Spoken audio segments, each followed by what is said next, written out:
Rome in the 1600s is a city that hits you with energy the moment the day starts. It's the center of the Catholic world, ruled by the Pope, so religion is everywhere, bells, priests, processions, pilgrims, but it's also a practical city where most people are busy just getting through the day. This Rome is noisy, crowded, uneven, and full of motion. It's not a calm museum of ruins. It's a working capital where ancient stone, new churches, and everyday struggle all sit on top of each other. The day begins early. In many neighborhoods, you hear footsteps on stone before you hear voices. People are already outside because many homes are small and packed. A lot of families live in 1 or 2 rooms. Several households share the same building, the same stairwell, sometimes a courtyard, sometimes a single water point nearby. That means a huge part of life happens out in the open, in doorways, on steps, in alleys, in piazzas. Someone cleans vegetables with the best light they can find. Someone repairs a shoe on a low stool. Someone rocks a baby while keeping an eye on the street because the street is where everything happens. Clothes tell you who is doing well and who is not. If someone has money, their fabric is smoother, their clothes are cleaner, they have layers that look cared for. If someone is poor, you see patches, worn hems, and shoes that have been repaired again and again. Shoes matter more than people admit. In a city where most people walk everywhere, shoes are the difference between keeping your job and losing it. Water is one of the daily missions of Rome. The famous fountains are not just decoration. They are survival. People queue with buckets and clay jugs. You wait your turn, you talk, you argue, you hear news. Water is also power. When leaders repair aqueducts and build fountains, they're not only giving water, they're showing control, generosity, and pride. Public water becomes a public message. We can make the city function. Food is the next daily worry. For many Romans, bread is the base of life. Add beans, greens, onions, sometimes cheese. Meat is expensive for most families, so it shows up on special days or in richer homes. Markets are loud and full of bargaining. A vendor shouts prices, a buyer argues back. People know which stalls are honest and which ones cheat on weight. Rome depends on supplies coming in from the countryside, so prices can jump when harvests are bad or transport is disrupted. When bread gets expensive, it isn't an abstract problem. It changes everything in the streets. More tension, more desperation, more petty theft, more people asking for help. Work is everywhere, and it is physical. Rome in the 1600s is always building. Churches are expanded, chapels are redesigned, palaces are repaired, streets are adjusted, new fountains appear. You see scaffolding, piles of stone, carts loaded with timber. You hear hammering and sawing. You see men hauling heavy loads with ropes and simple lifting gear. Many are hired by the day. That means life can change fast. If a project ends, your income ends. If you get injured, you may not work for weeks, and then your family has to scramble. Women's work keeps the city alive. Even when it's not treated as important, many women run households, carry water, cook, clean, patch clothing, and care for children and older relatives. Some sell food or small goods. Some take in laundry. Some work as servants in wealthy homes where the rules are strict and the hours are long. In poorer households, women often manage the hardest job of all, stretching too little money across too many needs day after day, and still keeping everyone fed. There is a sharp line between the wealthy and the poor, and you can feel it in how people move. Wealthy families live behind strong doors, with courtyards, guards, and servants. They have space and privacy. They can slow down. Poorer people are always in motion, always doing something, carrying something, looking for someone, trying to solve the next problem. In the streets, those worlds touch constantly. A servant hurries through a crowd to buy food for a palace kitchen. A laborer carries stone past a carriage. A pilgrim asks directions while a street seller tries to make a sale. Because the city is ruled by the church, public life is filled with ceremony. Feast days and saints' days bring organized crowds. Processions come through with banners, clergy, guards, and officials. People gather just to watch. Even those who aren't deeply religious still show up because it's part of city life, and because it's often the best free spectacle you'll get. These events are spiritual, yes, but they are also political. They show order, they show hierarchy, they remind everyone who is in charge. The biggest stage for that is around St. Peter's. This is where Rome turns into a magnet. Pilgrims arrive in waves, some wealthy, many poor, coming to confess, to pray, to visit relics, to feel close to the center of their faith. For a pilgrim who has walked for days or weeks, the open space and the massive basilica are overwhelming. You are swallowed by scale, you feel small on purpose. That feeling is part of the design. It pushes the idea that the church is bigger than any one person's life. But pilgrims also change the daily economy. They need beds, food, guides, confession, and safety. That creates jobs. Innkeepers, porters, sellers of cheap devotional items, and people offering services of every kind. Some are honest, some are not. Big crowds attract pickpockets and scams. In tight streets, someone can bump you and your money is gone before you notice. A lot of visitors learn quickly to keep a hand on their purse and to watch who is standing too close. Rome is full of street life, not just movement but watching. People watch each other constantly. A street corner becomes a small theater. Someone tells a story, someone laughs too loudly, someone sings, someone starts an argument. Children weave through legs like small fish in a river. Dogs roam. The street is messy, but it is also social. In a city with limited privacy, reputation matters, gossip matters, and people learn how to read faces fast. This is also a city of artists, and you feel their presence in public. Rome attracts painters and sculptors from across Italy and from abroad. Young artists come to learn by looking. Ancient statues, buildings, faces, hands, light and shadow. They sketch constantly because skill is their chance at survival. Sometimes you see someone drawing in public, while locals gather around to watch, comment, tease, and judge. In Rome, art isn't sealed away. It leaks into the street. People are used to it. The city is full of workshops, apprentices, and visitors chasing a patron. Patrons shape the look of Rome. Powerful families compete through architecture and decoration. A new chapel, a grand ceiling, a fresh facade. These are not just art. They are status. They say, we have influence, we have money, we are close to the Pope, and we will be remembered. Inside Palazzo Barberini, the main ceiling is designed to overwhelm you with movement and glory. It isn't calm, it's not meant to be. It's meant to make you feel the size of the family's ambition and the reach of their power. Out in the open air, Rome's big public spaces do the same work. Piazza Navona is one of the clearest examples. It's long and open, built over an ancient stadium, and in the 1600s it becomes a showcase for the new style of the city. Grand church architecture, proud palaces, and fountains that turn water into theater. But it's not only monumental, it's lived in. People cross it to get somewhere else. Vendors set up stalls, friends meet, visitors slow down to stare.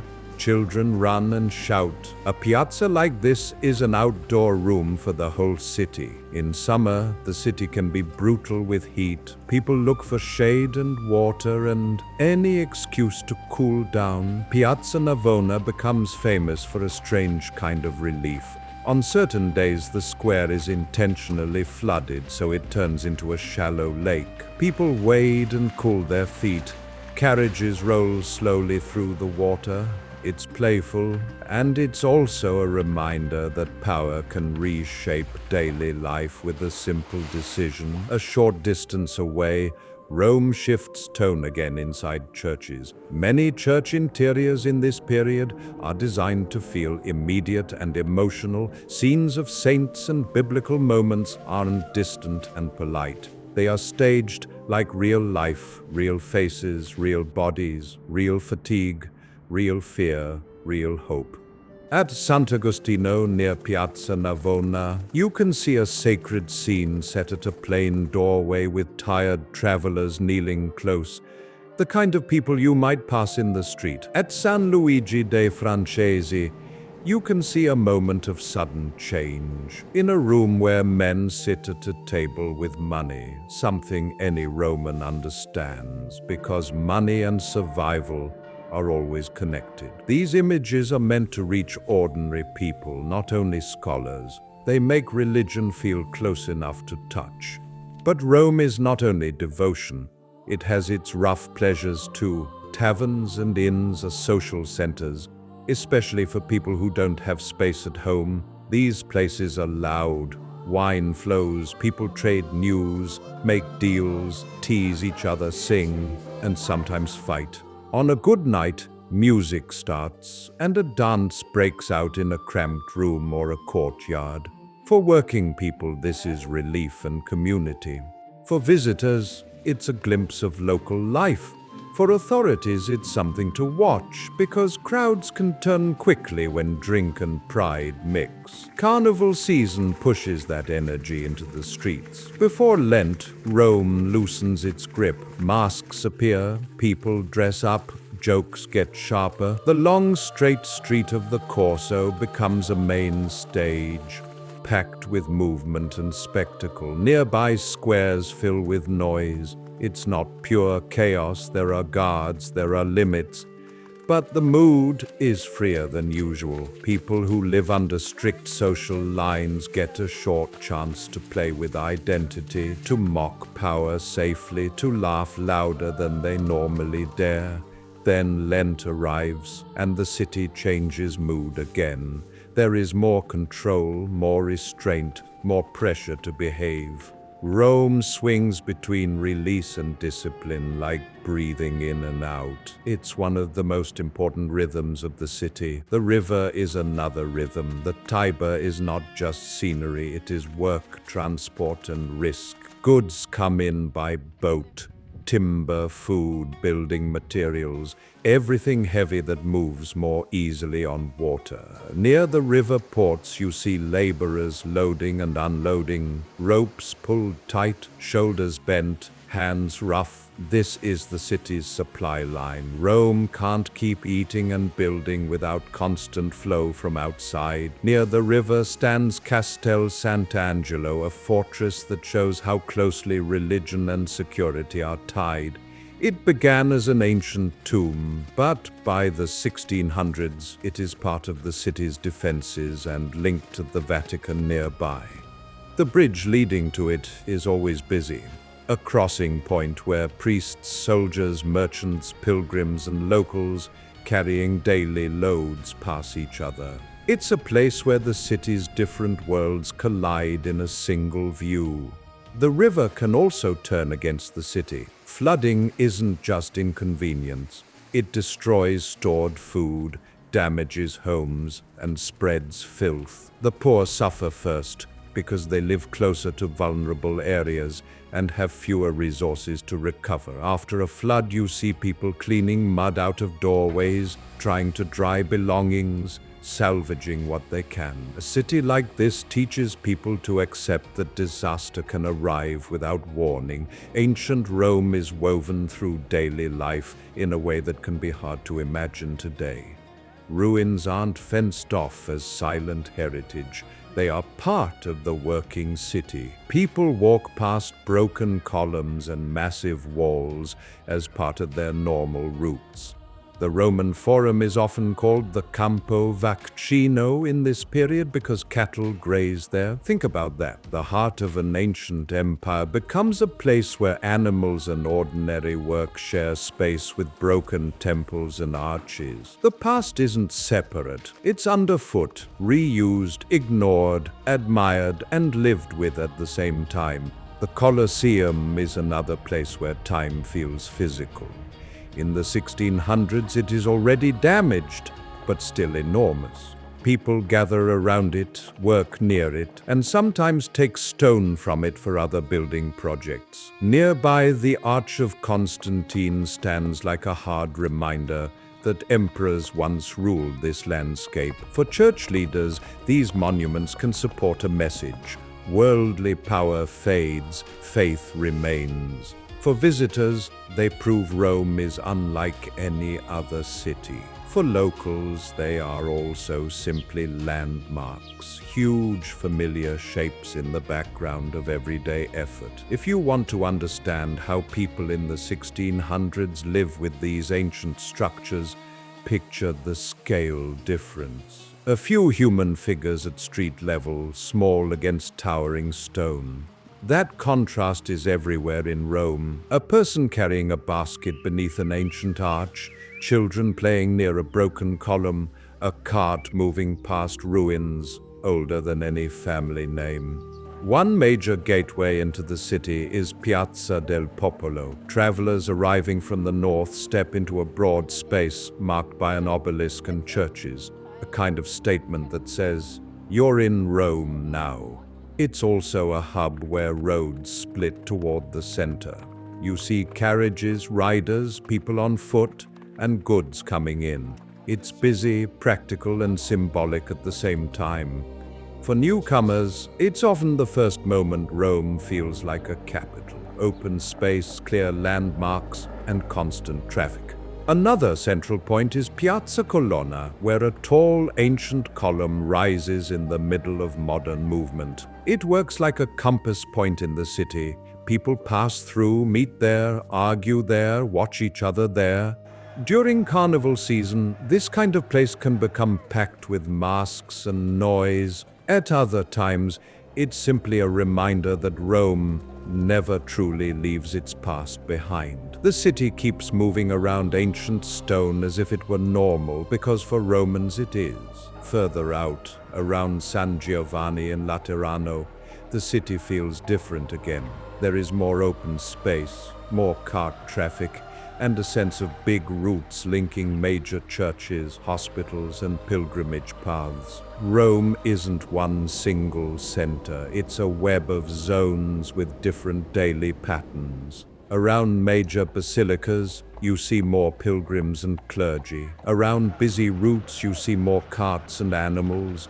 Around wealthy palaces, you see more servants and guards. The city changes its face every few streets.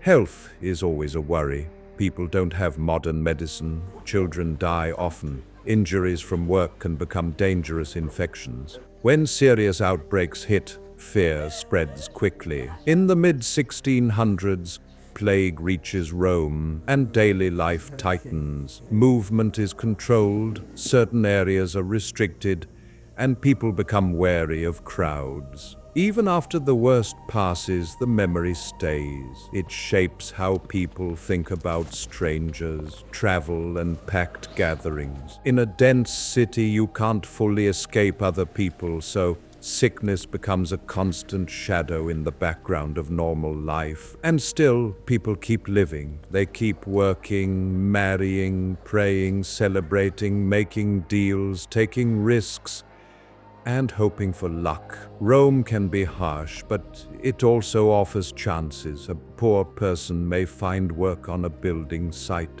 A clever person may build connections. An artist may rise quickly if the right patron notices. A pilgrim may leave feeling changed, even if they arrived exhausted and broke. The city is full of disappointment, but it's also full of ambition. As evening comes, Rome doesn't shut down. It changes tone. Narrow streets go dark first. People hurry to finish errands. Taverns fill again. Churches glow with candles. Wealthy homes close their doors behind walls and guards. Working neighborhoods stay active in smaller circles. Family and neighbors close by, voices lower, eyes more watchful. Rome between 1600 and 1700 is a place of strong contrasts, grand spaces and cramped rooms, public faith and private struggle. It celebrates power with architecture while relying on ordinary people to carry the real weight of the city on their backs.